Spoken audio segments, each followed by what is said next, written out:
Tô na rua. Vai pra casa. Boa noite. Tô chegando. Tudo bem, meninas? Tudo bom. Aí, hein? Falei, pastor, nós não somos uma família? Não falou lá. Sim, Muito nós ligado. somos uma família. Né, pastora Rosana? Mas, tudo bem? Mas já conhece a Rogéria? Não. Fala pra ela quem você é, Rogéria. Eu sou a Rogéria, moro em Saquarema, no estado do Rio de Janeiro. E estou começando, né, os estudos com o pastor Luiz. Agora estou fazendo aqui com a Mar. Que bênção. São dois momentos distintos, né? Lá, lá com o pastor, com o mestre Willis, a gente está estudando o livro de Apocalipse do modo indutivo. E aqui nós estamos aprendendo o modo indutivo. Amém. Nós vamos ficar tão boas quanto ele. Verdade! Menos. Não. Jesus disse que a gente pode superar os nossos mestres. É. Ele disse que faríamos coisas maiores que ele, né? Então, Rogéria, há esperança para nós. Estudar mais. Sabe o que eu percebo? Se a gente entender, no meu caso, por exemplo, se eu entender o processo, ninguém me segura. O problema é que eu tenho um certo grau de dislexia. Eu já tive dislexia severa. Hoje eu tenho um grau, não sei quanto. Eu consigo ler. Antigamente eu não conseguia ler, né? Boa noite. Boa noite. Boa noite. Tudo bem? Como foi o dia de vocês? Foi bom. Feriado, né? Pulando carnaval? Bastante. Estou muito cansada aqui.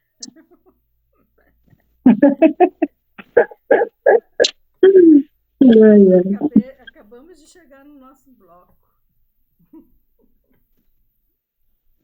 Então, tá. Vamos orar, né? Pra gente A caneta. pedir a ajuda, o auxílio daquele que Jesus disse que seria o nosso mestre. Amém. Então, oremos. Pai, que também é o nosso Deus amado, que cuida da gente e que nos deu essa atração pela sua palavra. E hoje, num feriado, nós conseguimos nos reunir para poder olhar mais de perto, com mais detalhes, os seus cuidados pela nossa vida. Quero te agradecer pela pastora Rosana com a gente, pela Rogéria, pelo Robson, que está chegando em casa, pelo Lai, pela minha. Te peço que abençoe a Lena, ela queria entrar, mas está com dor de cabeça, pressão alta. Então te peço que o Senhor derrame os seus cuidados sobre a vida dela e que ela fique bem. Quanto a mim, te peço que o Senhor me dê a iluminação para que eu possa ter clareza para estar junto com os meus irmãos e fazer esta observação tão meticulosa da sua palavra, que vai nos dar uma fiel interpretação e uma aplicação correta, para que a nossa vida possa espelhar a vida de Cristo. Amém. Bênçãos, te agradecendo por este tempo, e nós oramos no nome santo, maravilhoso do nosso Senhor Jesus Cristo. Amém. Amém. Estava falando para as meninas, oi Kelly, estava falando para as meninas que a gente precisa entender o processo, tá? Se nós entendermos o processo, a gente deslancha. É igual matemática. Se a gente entende o raciocínio, a gente resolve qualquer problema, né? Então, eu vou pedir para vocês serem fortes, corajosos. Não deixe passar dúvidas. Pode me interromper. A Jane também já fez em outro tempo. Ela fez também esse método, estudou também com o mestre Willis, lá nos anos 90. Século passado. Milênio também, né? No milênio passado. Então, ela também pode me ajudar. Que a gente tem, como eu sou canhota e ela é direita, temos visões, perspectivas diferentes, mas a gente consegue. Então, nós precisamos entender o processo. E o processo do método indutivo começa com a observação. E aqui nós estamos começando através de observarmos os capítulos da carta de 1 João. E nós estamos fazendo isso como? Quem pode responder? O que nós fizemos na semana passada? Dá a colinha aí para Rosana.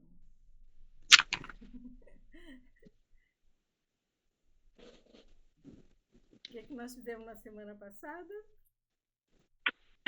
Achamos um tema e o versículo-chave. Do capítulo 1, né? Capítulo 1, né? Então, esse é o processo da Rosana. A gente começa fazendo observação. E começamos fazendo essa observação através de marcar na nossa apostila as palavras que são repetidas e as frases também que são repetidas. Quem pode responder por que a gente marca as palavras repetidas? O que elas vão mostrar para a gente?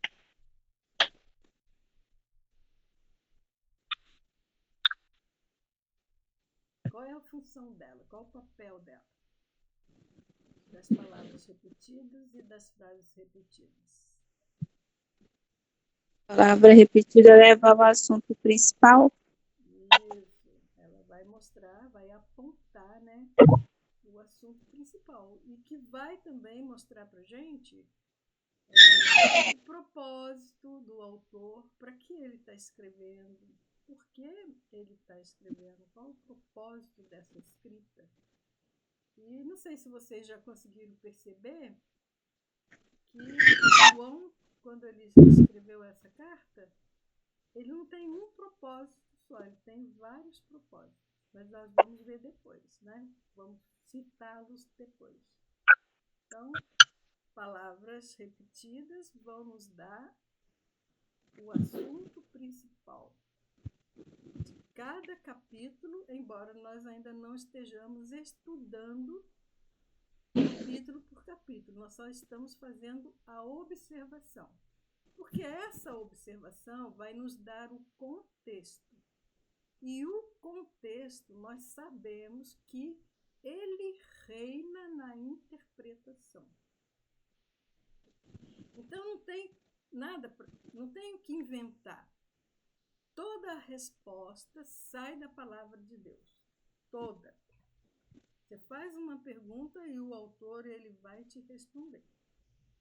Então, nós precisamos definir o contexto, porque ele é que vai nos dar a interpretação correta, para que a gente possa fazer a aplicação fiel daquilo que Deus está nos pedindo para fazer. Na semana passada, teve um impassezinho aí no final, a respeito do versículo-chave. Teve duas pessoas que não concordaram com o versículo-chave. Veja bem, presta atenção. O versículo-chave não necessariamente precisa ser um só. Pode ser 2, pode ser 3, tá? No mesmo capítulo.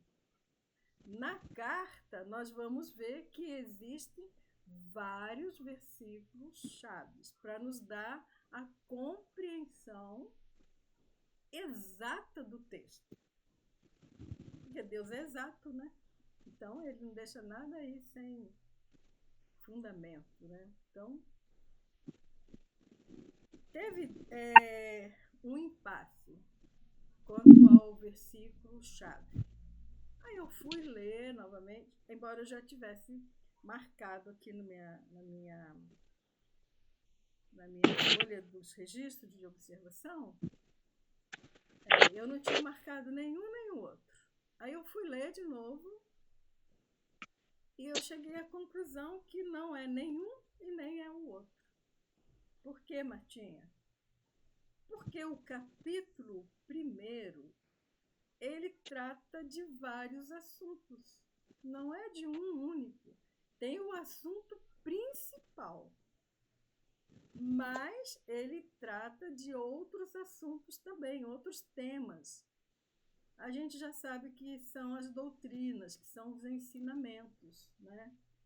Então, tem versículos ali que aborda mais, amplia mais, tá? É para nós definirmos a questão do versículo-chave. Por quê? Amplia mais? Porque ele aborda mais temas do que só o tema da comunhão.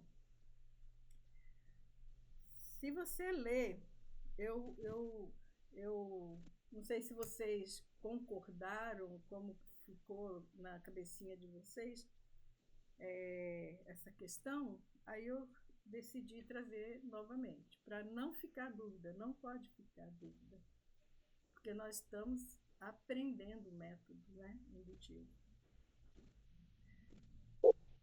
Então, nós vimos que o tema principal do capítulo 1 é qual mesmo?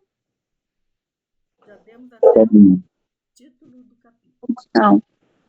Isso, é a comunhão, a gente pode até completar, a comunhão com Deus, né? Comunhão com Deus, que também é com seu filho e também com os outros, mas a nossa comunhão começa com Deus. É muito lógico, quando lá no Éden o pecado entrou, o que quebrou lá? Comunhão com Deus. A Comunhão. Então, Jesus Cristo veio para fazer o quê? Restaurar a comunhão. Restaurar a comunhão. Reconciliar, né? Paulo diz que ele veio reconciliar o homem com Deus. E essa reconciliação restaura a comunhão. Todos concordam? Sim? Então tá. Então nós vimos que o tema, que o assunto principal é a comunhão, mas ele ali nesse capítulo também fala de um outro assunto bem importante, que é a vida eterna. Certo? E no meu ponto de vista, depois da minha observação, eu percebi que os versículos 5, 6 e 7, ele vai fechar todos os assuntos que estão tecidos neste capítulo. Leia aí para vocês verem, ver se vocês concordam. 5 a 7. Pode ler alto.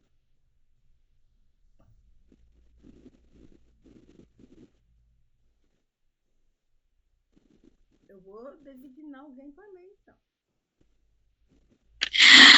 Ora, a mensagem que, da parte dele, temos ouvido e vos anunciamos é esta: que Deus é luz e não há nele treva nenhuma.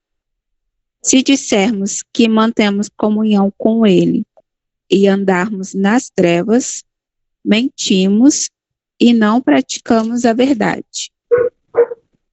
Todo aquele que permanece nele não vive pecando. Todo aquele que vive pecando não o viu, nem o conheceu. Até o 7, Martim. Até o 7. Filhinhos, não vos deixai... Capítulo 1. Ai, tô lendo. Eu estava achando estranho. É o capítulo 1, tá bom. 6 a 7. Perdão. 5 ao 7. Não. Pode começar tudo de novo. Novamente, gente, perdão. Ora, a mensagem que da parte dele temos ouvido e vos anunciamos é esta: que Deus é luz e não há nele treva nenhuma. Se dissermos que mantemos comunhão com ele e andarmos nas trevas, mentimos e não praticamos a verdade. Se, porém, andarmos na luz, como ele está na luz, mantemos comunhão um com os outros, e o sangue de Jesus, seu Filho, nos purifica de todo o pecado. Amém. O que vocês acham? Fecha melhor?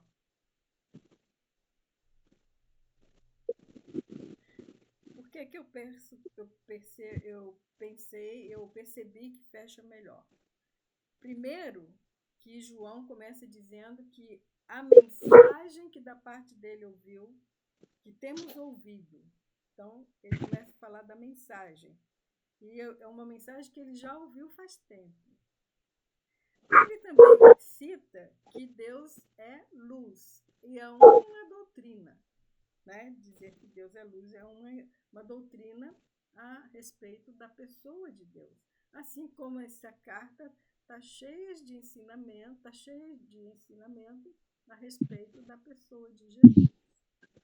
A outra coisa que ele diz aqui, que é muito importante, que João tem o cuidado de escrever, é a respeito do pecado. O que estava acontecendo lá? O que vocês perceberam através da leitura desta carta? Qual era o problema dessa carta, não, desse capítulo? Qual era o problema que estava acontecendo lá naquela igreja? É a igreja do primeiro século.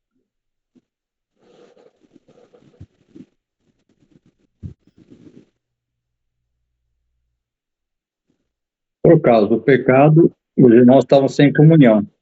Isso. Então, havia ali pessoas, né, interpretando errado, que estava com problema de entendimento da questão do pecado. Aí João escreve para refutar isso. E esse grupo aí, eles ganharam um nome, né? Com o tempo, eles ganharam um nome, que são os gnósticos.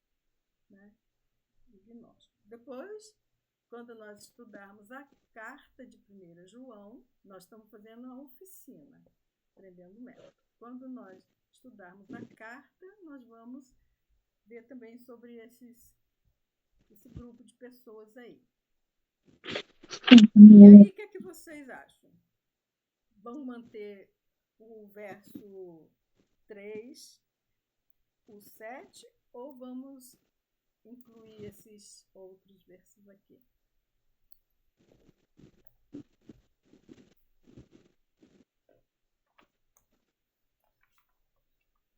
Na minha opinião pessoal, eu acredito que o tema é comunhão, e o versículo 3 e 7, é isso que eu cheguei à conclusão. O 3 e o 7, eles fecham completamente. É óbvio que tem outros assuntos tão importantes quanto isso, é óbvio. Mas como nós estamos fazendo o tema de cada capítulo, eu acho que o tema aqui abrange o 3 e o 7. É o que eu coloquei no meu. Também acho válido pensar nos outros, mas para mim o 3 e o 7 fecha completamente. Certo. Todo mundo concorda com a Jane?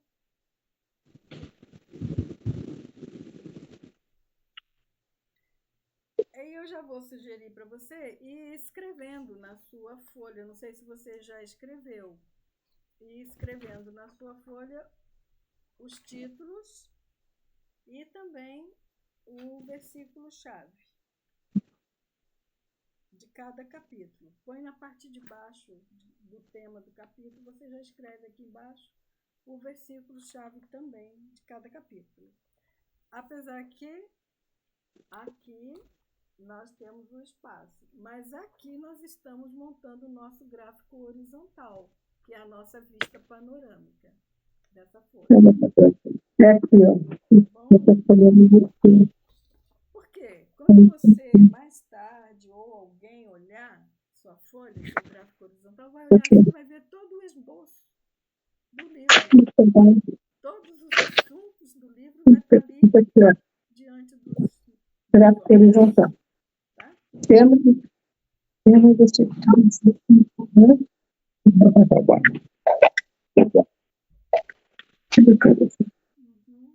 cada um tem. E no capítulo 2, qual foi o tema?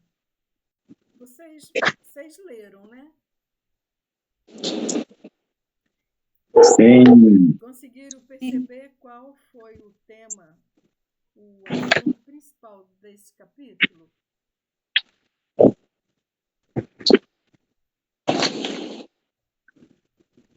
Aqui tem várias palavras repetidas, mas tem a principal. Veja só, olha, presta atenção. A Bíblia ela é coerente e um capítulo tem que sustentar o outro, para que no final todos sustentem o título do livro. Sustentar é seu apoio, né? Não pode ficar divergente ou torcido. Então, se nós falamos que Jesus veio restaurar a comunhão, e como que isso acontece? Aí o capítulo 2 diz pra gente. Através de do quê? Eu coloquei permanecer em mandamentos. no Filho e no Pai. Você pode permanecer num relacionamento de amor com alguém que você antes de conhecer? Então, Não. então, Se te conhecer, não. então, qual é o tema Não. principal?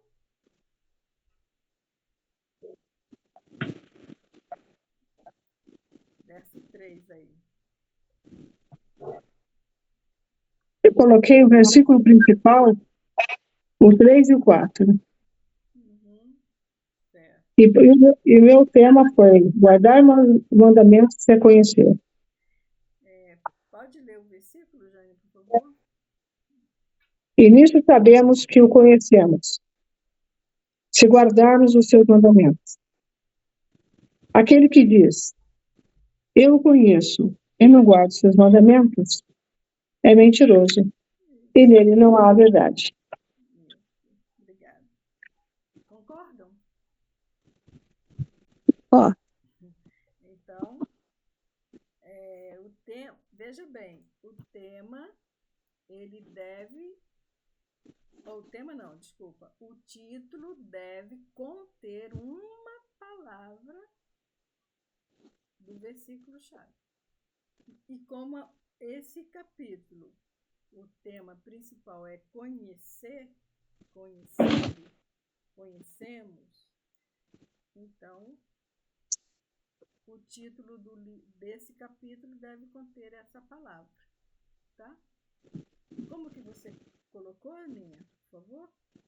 Guardar mandamentos é conhecer. Guardar é conhecer. O meu eu coloquei, o temos conhecido, que está ali no versículo 3, né? Temos conhecido. Então, o temos conhecido. É uma afirmação. Nós o temos conhecido. No capítulo 3, qual foi a palavra-chave? Você fez o 3?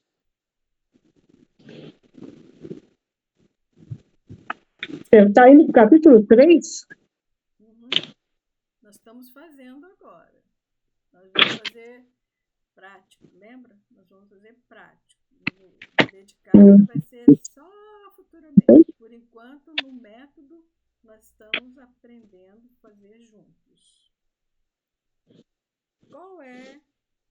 Qual foi a palavra que mais repetiu, ou a pequena sentença que mais foi repetida, que João repetiu mais aqui? Capítulo 3. Pecado. Pecado, mas o pecado seria o tema principal? Não. Não, Então, qual seria o tema principal? Permanece. Conhecer. Quem permanece? O versículo 1 já responde. Quem permanece? Os filhos de Deus. Isso. Os filhos de Deus permanecem. Lembra lá no capítulo 2, 19, que fala que muitos abandonaram, muitos deixaram? Isso, né? Porque aí João fala, ó, eles saíram porque não era filho. Porque se é filho, não deixa. Permanece. E nunca deixa de ser filho. Né? Isso aí choca um pouco as pessoas, mas é verdade.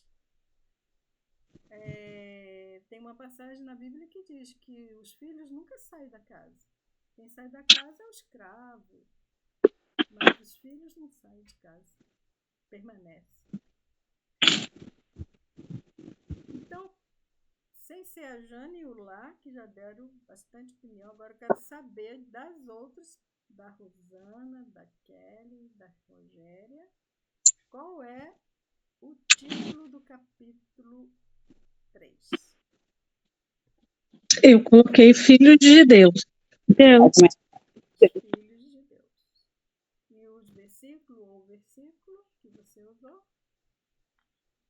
Foi o 2. Amados, agora somos filhos de Deus. E ainda não é manifesto o que havemos de ser, mas sabemos que, quando ele se manifestar, seremos semelhantes a ele, porque assim como é, o veremos. Isso. Todos concordam? Eu também coloquei esse título, Os Filhos de Deus. E tem um outro título que ele é mais discreto nesse capítulo, que seria a esperança purificadora. Lembra que ele fala? Aqueles que têm essa esperança, purifique-se a si mesmo.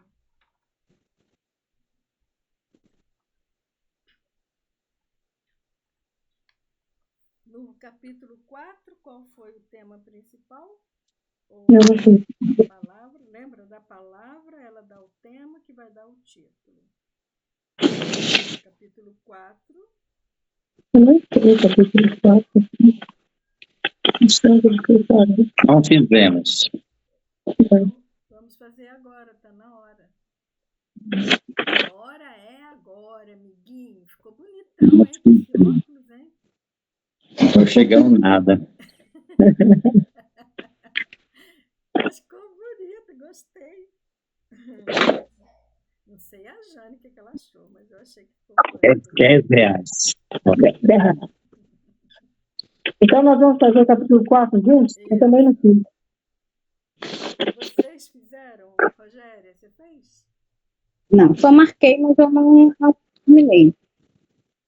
Kellen, Rosana, fizeram? Não, nem o 4 e 5. Então vamos fazer. Eu vou dar um tempo para você fazer agora. Lê o capítulo 4, marca as palavras-chave e já vem com o título do capítulo e o versículo.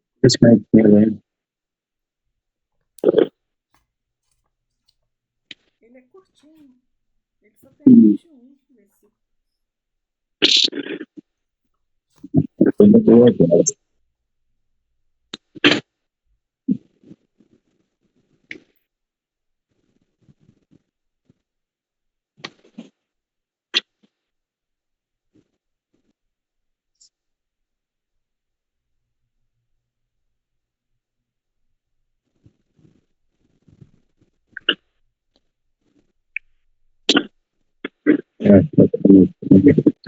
Eu vou fazer lá, porque eu não estou com câmera.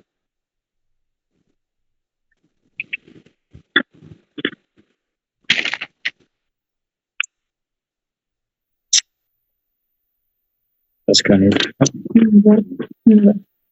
Eu vou fazer no lápis.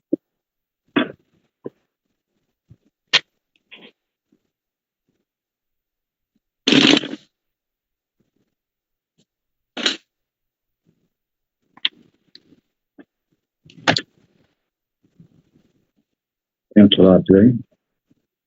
Não.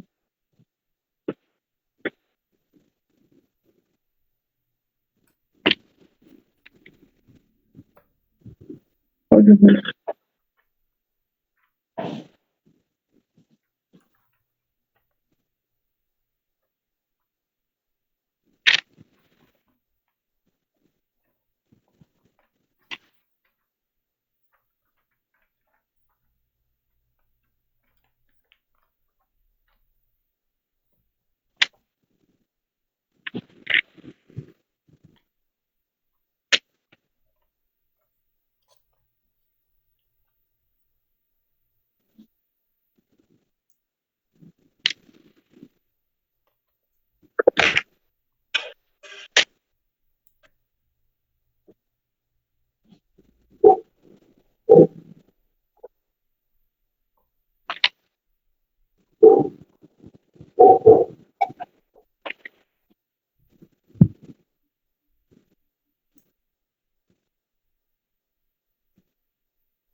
Já contei amor aqui.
Prontinho.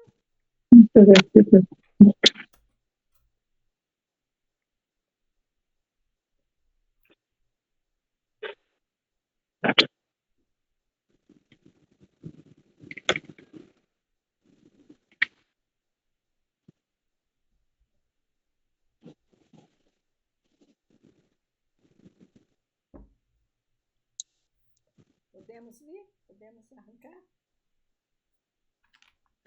Qual a palavra que foi mais citada aí por João? Isso. Amor. Amor. Amor. Quantas vezes? 24 vezes, 22 palavras. Quando a gente estiver estudando o livro, a gente vai contar todas as palavras que são repetidas. Vocês vão ver quantas palavras repetidas. Tem 24 amores aqui, né? Só no capítulo 4? Só. Então, qual seria o título do capítulo 4?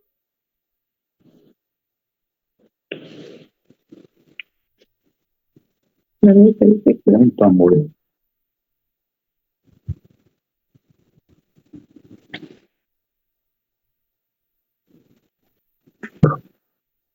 Amemos uns aos outros.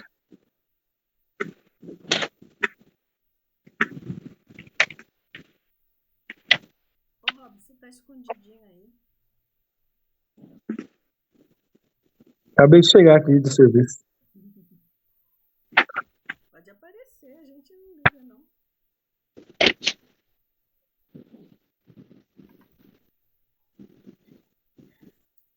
O Robson, todo mundo concorda com o Robson? Ou tem outro título que você gostaria de compartilhar?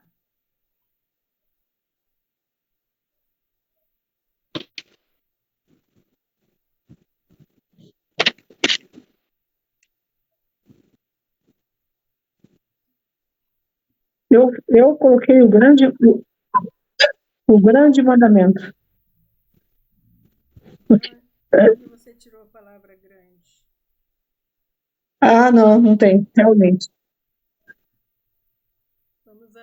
Vamos treinar a nossa mente para a gente usar só as palavras do texto. Porque tem muita gente dizendo muitas coisas por aí que não condiz, né?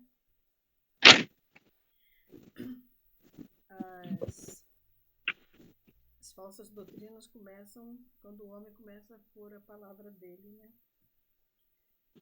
O que está sendo aperfeiçoado nesse capítulo? Bom, aqui nesse capítulo, nós podemos aprender duas coisas. Primeiro, nós temos que ter discernimento com os falsos profetas. Se aquela profecia vem de Deus ou não. E segundo, nós temos que amar o nosso próximo, porque se você não ama o seu próximo que você vê, não pode amar a Deus que você não vê. Então, o tema principal desse capítulo é o amor. Todos concordam? Sim. Sim? Sim. Kelly, você está congelada. Tô? Meu Deus. Deve ser minha internet. Mas eu concordo. Eu tinha colocado no meu título Amor Procede de Deus. Onde você tirou procede? Do versículo 7. Eu coloquei Deus é amor. Deus é amor, o amor procede de Deus. Qual que fica o melhor título para esse capítulo? Que fecha bem bonito assim, sem deixar nenhuma dúvida. que arriscar lá. Deus é amor. Isso aí, a fonte, né? Se ele não se revelasse para nós, se ele não se deixasse mostrar o seu amor para a gente nunca saberia disso. E João mesmo declara isso lá no seu evangelho, né? Que Deus amou. Então, a essência de Deus, da natureza de Deus é amor. Eu também coloquei esse título.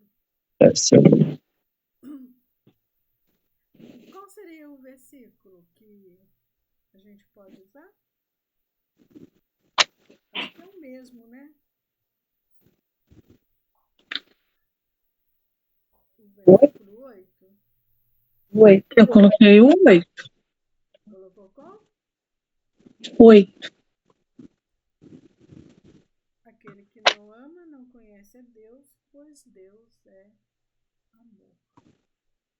Então veja, olha só como é que as coisas vão se encaixando.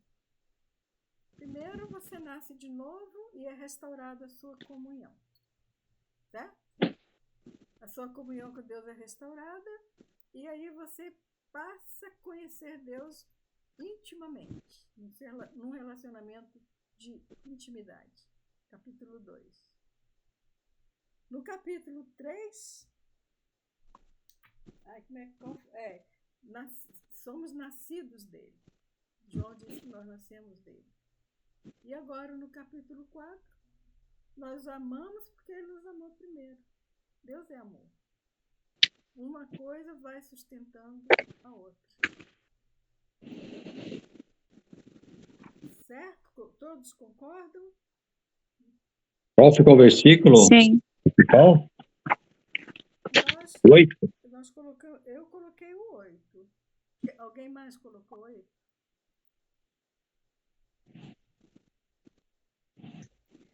Aquele que não ama não conhece. Veja, entra duas coisas aí, né? Amor e conhecer. Que já é a segunda palavra-chave do capítulo 2, conhecer. Né? E o capítulo 5? Vamos fazer? Vamos ler. Preste bem atenção. Pede para o Espírito Santo te mostrar. Ele é o nosso mestre. Fala, Senhor, Espírito Santo, me mostra aqui qual é a mensagem principal do capítulo 5. Marque as palavras-chave e o tema vai saltar para fora.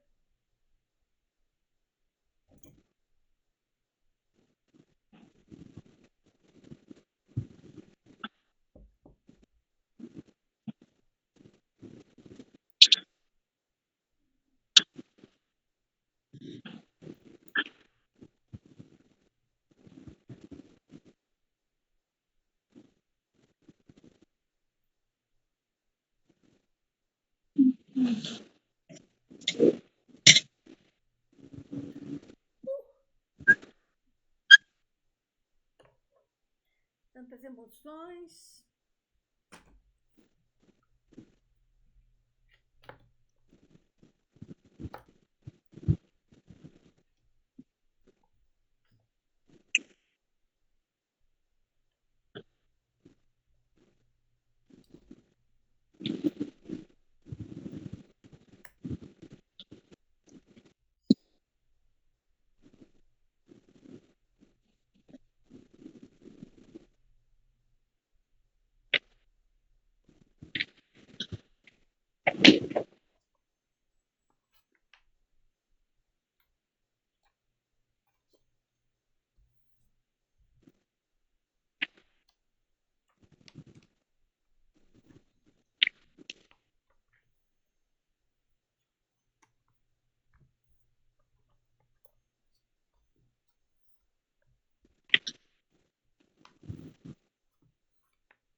Sempre que o autor repete, fica falando alguma coisa várias vezes, é porque ele está refutando algo que está acontecendo lá,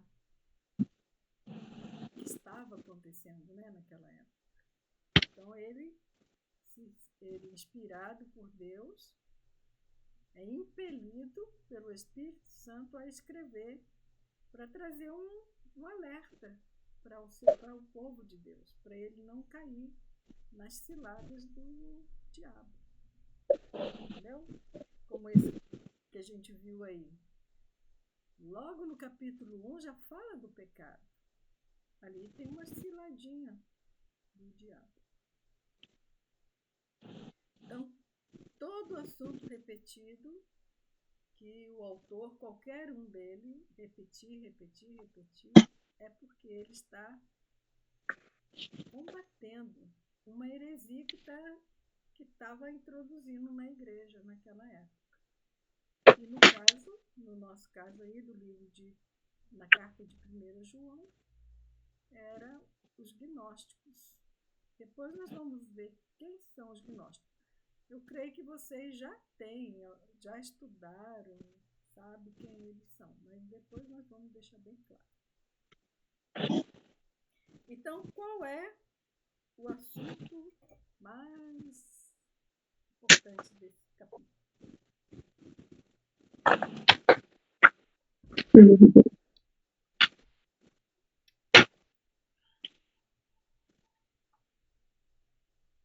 Fala bastante de pecado, né, também, mas não é o pecado, o assunto principal não é. Acredito que seja a fé. Aonde que está a fé?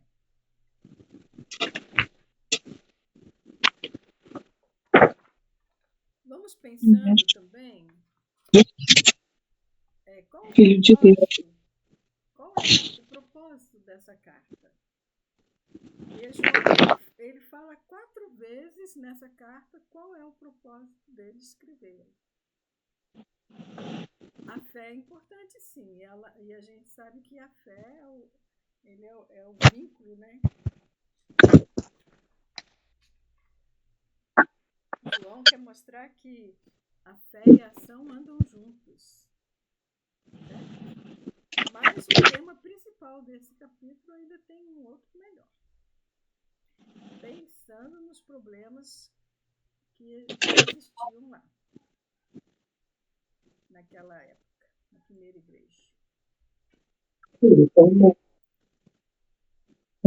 Acho que é testemunho. Testemunho? Pode ser também, mas tem um melhor ainda.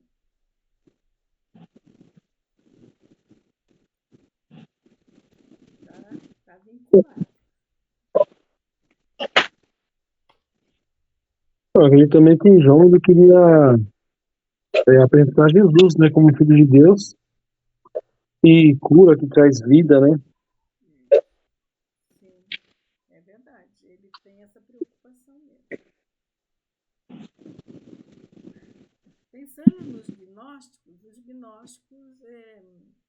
nós vamos dar uma adiantadinha, né? O gnosticismo tem os pilares para sustentá-lo, né? E um dos pilares do gnosticismo é que eles acreditam que eles são mais privilegiados do que a gente, que eles recebem uma revelação espiritual. Por isso que João fala várias vezes aqui, você tem a unção, você também tem unção. E os gnósticos, eles também, outro pilar do gnosticismo é que eles não acreditavam que Jesus podia ser Deus por ser homem.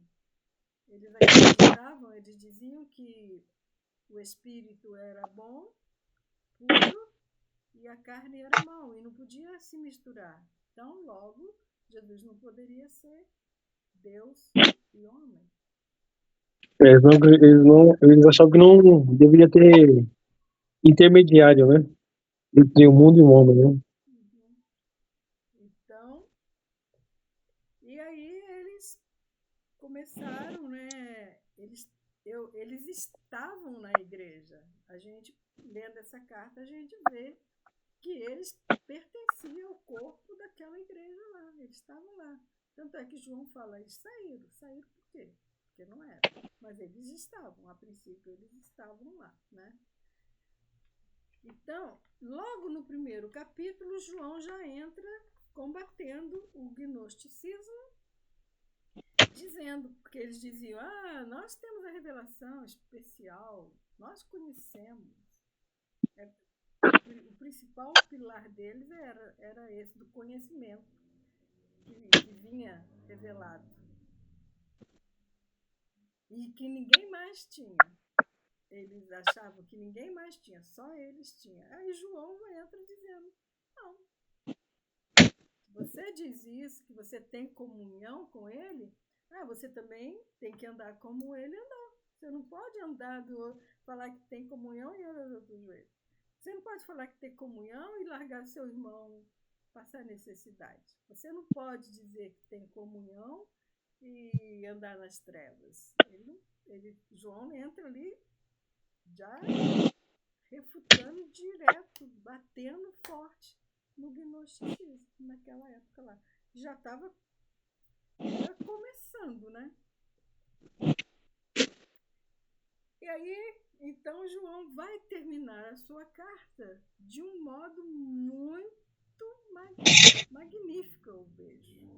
Já que eles estão dizendo que conhece Deus, que tem relacionamento com Deus, que tem comunhão com Deus, que são filhos de Deus, mas estão negando que Jesus é divino, aí João vai terminar a carta de uma forma maravilhosa. Leia o versículo 13 do capítulo 5. 13.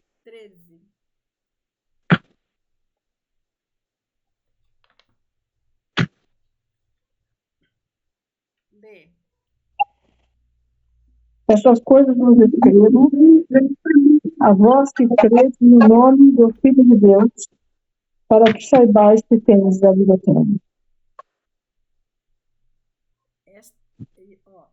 Na minha diz assim, estas coisas vos escrevi, a fim de saberdes que tendes a vida eterna, a vós outros que credes em o nome do Filho de Deus.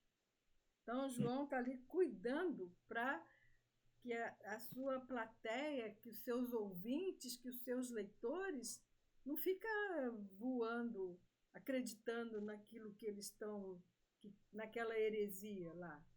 Ele entra dizendo, olha, isso tudo, tem uma parte lá do capítulo 2 que ele fala, tudo isso que eu estou te falando é a respeito daqueles que te querem enganar. Agora ele vai fechar glorioso, olha, tudo que eu escrevi, tudo que estas coisas vos escrevi, o que? Todos os outros capítulos. Eu te escrevi tudo isso. Para quê? Para que você saiba que você tem a vida eterna. A vós, outros, não é aqueles, é outros, esses outros aí, os filhinhos, os amados, os irmãos, que credes em o nome do Filho de Deus. Quer dizer, você também crê na divindade de Jesus. Não só que ele é homem, mas que ele é Deus homem. Então, já que nós estamos falando aí do propósito, aí eu coloquei assim, ó. O meu título fica A Vida Eterna. Pode ser também o testemunho de Deus, porque a vida eterna também é crer no testemunho que Deus dá a respeito do seu Filho. Quem pôs outro? Quem tem outro título? Deixa eu falar, eu coloquei também a vida eterna, Jesus Cristo. Mas eu achei o versículo 1 e o versículo 11 e o versículo 13 fantástico. Como a gente pode colocar mais que um? Eu acho que o versículo 1 Se você vê o 11, ó, o 1 diz assim: todo aquele que crê que Jesus Cristo é nascido de Deus, e todo aquele que ama o que o gerou, também ama o que ao que dele é nascido. Versículo 11. E o testemunho é este, que Deus nos deu a vida eterna, e esta vida está em São Filho. E o 13, aí ele fecha com maestria, né? Estas coisas vos escrevo a vós que credes, no nome do Filho de Deus, para que vocês saibam que tem a vida eterna. Amém. Aí fecha, com chave de ouro mesmo. Sim. Aí pega todo, né? É. Todo o pensamento do autor, né? Agora, já que nós estamos falando de propósito da escrita, João, ele fala várias vezes: estas coisas eu vos escrevo. Vocês perceberam isso? Sim ou não? Então, qual foi a primeira observação que ele fez para os seus ouvintes, os seus leitores? Capítulo 1. Nossa, Capítulo 1, verso 4. Já vou dar colinha a vocês. Propósito, tá? Lembra? Propósito. Escreve aí em algum lugar para depois você escrever na sua folha de observação, da sua vista panorâmica. Versículo 4. Propósito. Capítulo 1, 4. É. Essas coisas nós escrevemos para que o nosso gozo seja completo. Isso. Então, o primeiro propósito da carta de João é para promover comunhão e alegria. Lembra que eu falei para você também? Entendeu? Concordam ou não? Observar para aqui, porque... Sim. Para promover o quê? Comunhão e alegria. Porque já pensou você ficar ouvindo todo dia que você não tem a vida eterna, que você não conhece Jesus? Vai ficar triste, né? Vai ficar até desanimado. Segundo propósito, capítulo 2, verso 1. Lê.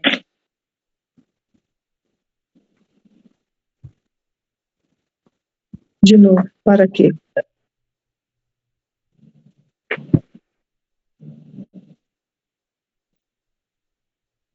Quem lê o versículo 1? Filhinhos meus, essas coisas vos escrevo para que não pequeis. E, todavia, alguém pecar, temos advogado justo ao Pai, Jesus Cristo, o justo. Então, aí nós vemos, né, o cuidado de João escrever para ajudar os seus leitores a evitar as ciladas do diabo. Mas também para quê? Para encorajar, para que eles possam se consertar, né? E adquirir o perdão se eles tropeçarem, por acaso se eles tropeçarem. Não está perdido, não fica perdido para sempre. Né? Temos um advogado, aleluia. Ainda podemos, mesmo que a gente tropece, a gente pode voltar, pedir perdão e ele nos perdoa e nos purifica. Qual é o próximo, o terceiro propósito, o quarto propósito? A terceiro propósito é no capítulo 3. Versículo é o quarto propósito. É no versículo 13 do capítulo 3.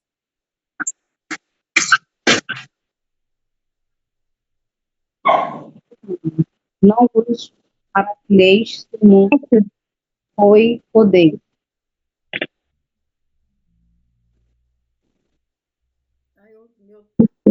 Peraí, eu me perdi aqui. Não é teve, não. Peraí, não, tá errado mesmo. Eu me perdi aqui na folha. Eu não tenho para aqui, eu prefiro para aqui.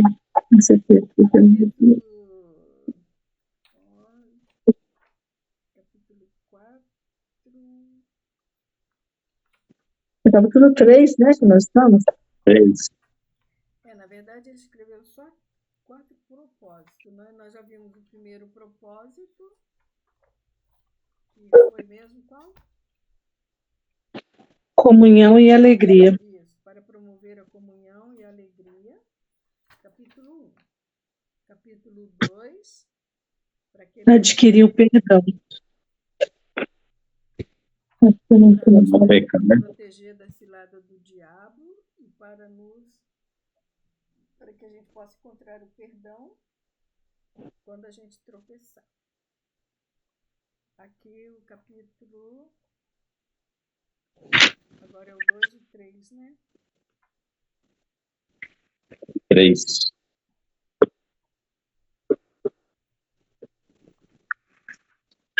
Capítulo 41, 42.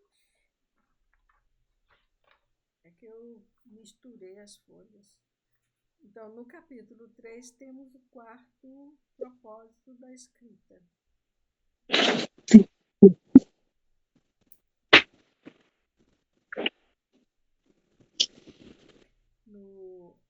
Não é no capítulo 3, não, é no capítulo 5 mesmo, que é esse aí do Tendes a Vida Eterna. Então, qual foi o propósito da escrita? Capítulo 5, verso 13.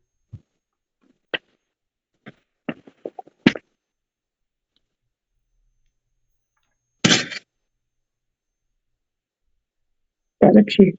Perfeito? Para que saibais que tem a vida eterna.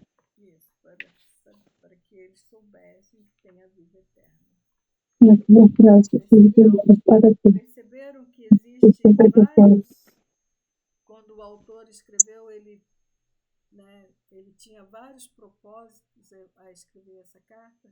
Para quê? Para refutar as heresias que estavam acontecendo, que estavam sendo ensinadas naquela época. Veja só, eu fico pensando às vezes, hoje nós estamos vivendo há 2000 anos, quando Jesus veio, e não sei quantos mil anos depois que a Bíblia foi escrita, e lá no primeiro século já havia as heresias, e elas já estavam existindo lá. E olha, primeiro século, tinha gente ainda que estava vivo, né? Na época de Jesus, como João mesmo, estava vivo naquela época. Então, Martinha, eu preciso tirar uma dúvida. Você falou que tem 4 para aqui. Qual é o outro? 1 João 4, 2, 1, capítulo 2, 1 e o 5, 13. E o outro? Faltou um. O primeiro a gente já viu, né? Primeiro só um. para promover a comunhão e a alegria. O segundo escreve para os leitores para evitar as ciladas do diabo e ainda que cair nela, poder Isso. ter o perdão. Capítulo 2, versículo 1, né? No capítulo 2 mesmo, no versículo 26, desculpem aí que eu fiz a bagunça aqui com a folha. É no capítulo 2 mesmo, verso 26, é o terceiro propósito. Quem lê o 26 aí? Olha, presta atenção à expressão dele. Essa coisa eu escrevo a respeito daqueles que vos querem enganar. Isso. Então, ele está escrevendo a respeito daquelas pessoas, né, dos falsos profetas. E ele fala, né? E esses falsos profetas estavam dentro da igreja, não era fora. Então tá. Para a gente não acumular muito, vamos só fazer responder umas perguntas aqui para a gente, na semana que vem, já está mais lá na frente, tá? Quem é o autor? Quem é o autor dessa carta? Tem que provar que é ele, hein?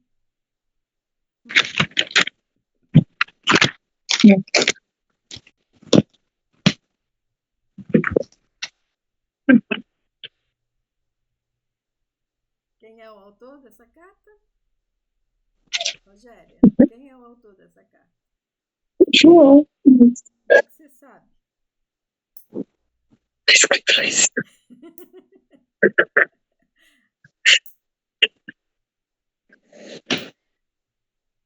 Tem as evidências internas, né? A Bíblia ela é cheia de evidências. Se você comparar o Evangelho de João com essa carta, você vai ver que existe muita semelhança. É bem parecido. Lê o verso 1 do Evangelho de João e lê o verso 1, de 1 a 3 do Evangelho de João e de 1 a 3 da carta. E me diga se a gente pode dizer que é João. Evangelho de João.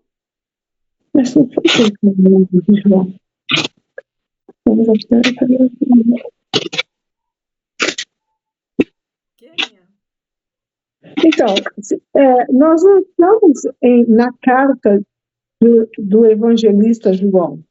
Se nós estamos apenas no primeiro João, sem fazer uma análise, como que nós poderíamos responder essa pergunta? Teria que ser dentro de 1 João. Então, dentro de 1 João não tem o nome. Não tem. Mas não tem evidência. Tem a descrição dele. Tem a descrição dele. Qual é a descrição dele? Discípulo do amor. Não, a descrição de João. Que ele fala dele mesmo, no capítulo 1. Que ele fala? Ele viu, ouviu, testemunhou, contemplando, apalpou ao verbo da vida. Ele foi um discípulo que estava com Jesus. Ele viu, pegou, tocou, beijou. Então, posso dizer que é João, porque outros textos dizem para mim que ele era íntimo de Jesus. Sim. Quem que você vai deixar abraçar, tocar você, apalpar você, se não tiver intimidade, né? Então, a gente pode provar que é João usando as evidências internas, usando passagens paralelas. Ainda mais que não é de outro, é do mesmo. João, evangelista, é o mesmo que escreveu a carta. Mas eu aceito a colocação da Jane, se a gente está observando, a gente não tem a resposta. E a gente não vai ter até que a gente faça o estudo dedutivo. Que aí no estudo dedutivo a gente vai buscar recursos entre os comentaristas, que também é válido dentro do método indutivo. Então tá, para quem que foi escrito esta carta? Quais são as evidências que nós temos para quem foi escrita essa carta? Como João chamou seus leitores? Quais foram as palavras de tratamento que ele usou para chamar os seus leitores? Filhinhos, amados, pais, filhos, jovens, meninos. Irmãos, né? Uma vez ele chama de irmãos. Então, esses termos são usados em que ambiente? Familiar. É no ambiente religioso. Eu acredito que João enviou essa carta para os membros da igreja. Uma carta interna para aqueles que já tinham entendimento sobre Jesus, né? Uma carta para a igreja, né? Ele tinha intimidade, ele tinha cuidado chama de filhinhos aqui, de jovens, né? Amados. Então a gente vê que ele tem intimidade, é um relacionamento de íntimo. Porém, é dentro de um ambiente religioso, quando ele chama de irmãos, ele dá a dica, que ele está escrevendo para uma igreja. E essa igreja é a igreja do primeiro século. Por que é do primeiro século? Porque essa carta foi escrita entre os anos 70 ali, quando ele foi aprisionado lá em Éfeso. Tá bom. Mais um passo aí para a gente adiantar. Que tipo de literatura é? É um livro histórico? Não. É um livro profético? Não. É um livro poético? Não. Não. É um livro Biográfico? biográfico? Não. Não. Então é o quê? Uma carta. Uma epístola. Epístola. Qual a diferença de uma carta para uma epístola? Boa pergunta. Uma carta é essa aí que a gente está vendo, ela é mais informal, né? E para um grupo pequeno, ou ela é para uma pessoa ou é para um grupo pequeno. As cartas do apóstolo é mais informal. As cartas do apóstolo Paulo já seriam epístolas, porque são maiores e têm didática e é mais formal as cartas, as epístolas. Então, a diferença é essa, que uma é menos formal e a outra é mais formal. É escrito para uma pessoa, a carta é escrita para uma pessoa ou para um grupo pequeno de pessoas. E a epístola é escrita para um grupo maior de pessoas, uma comunidade maior. Tá bom? Essa é a diferença. Então, 1 João é uma carta. E qual é a atmosfera dessa carta?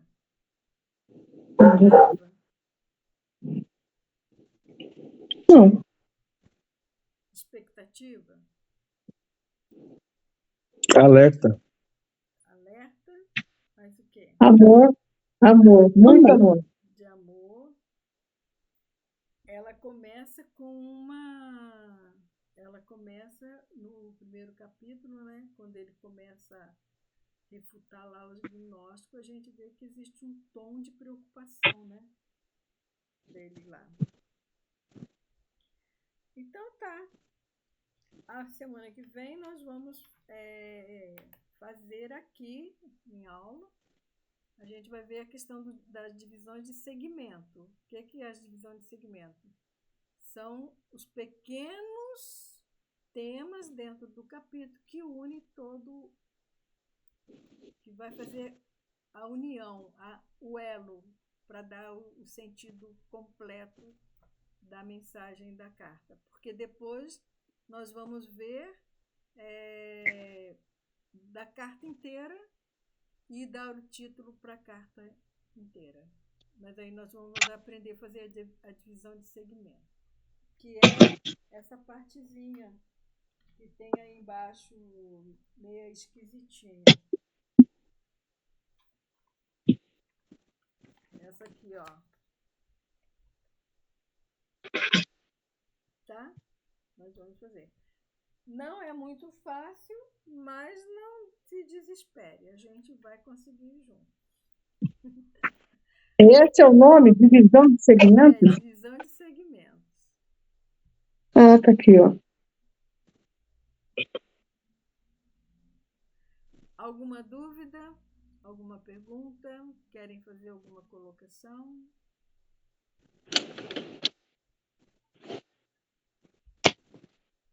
Se você tiver qualquer dúvida, pode perguntar, tá bom? Pode colocar lá no meu privado também. A gente não sabe tudo, mas a gente pesquisa e pede ajuda para os universitários. Então tá. Eu vou pedir para Kelly. Nos eleva a Deus em oração, Kelly, por favor. Pai querido, bendito, santo, louvado, ó Deus, e glorificado seja o teu nome, Senhor. Pai, te agradecemos por esse dia, ó Deus, que o Senhor nos concedeu, onde a sua misericórdia se renovou em nossas vidas. E agradeço, Pai, imensamente por esse momento, ó Deus, tão precioso que temos para aprender mais a tua palavra, ó Deus, para conhecer mais o teu amor, ó Deus, para aprender mais sobre comunhão, Senhor. Ó Pai, tua palavra possa penetrar em nossos corações, ó Deus, em nossas mentes. Possamos sempre, ó Deus, ter o foco em Jesus e possamos sempre estar sedentos de aprender da tua palavra, Senhor. Amém. Obrigada por cada um aqui presente, ó Deus, e que o Senhor venha nos conceder, ó Deus, um resto de semana abençoada, Senhor. É que eu te peço, em nome de Jesus. Amém. Amém. Obrigada por que vocês compareceram. E até continue lendo, tá? Para ficar mais fácil para os exercícios que a gente vai fazer aqui em classe, tá bom? E uma excelente semana, que Deus abençoe seus negócios, sua família, te proteja desse... Dizem que a gente vai receber um mix de vírus por aí, mas que Deus nos proteja, como Ele promete no Apocalipse, de nos livrar de todo o mal.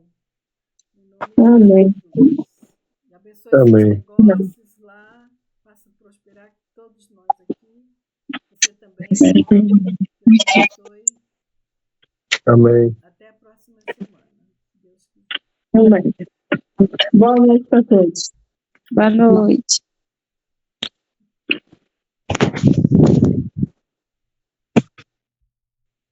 Menina carecida. Deixa eu ver. Né? Quem tem um carecida aqui?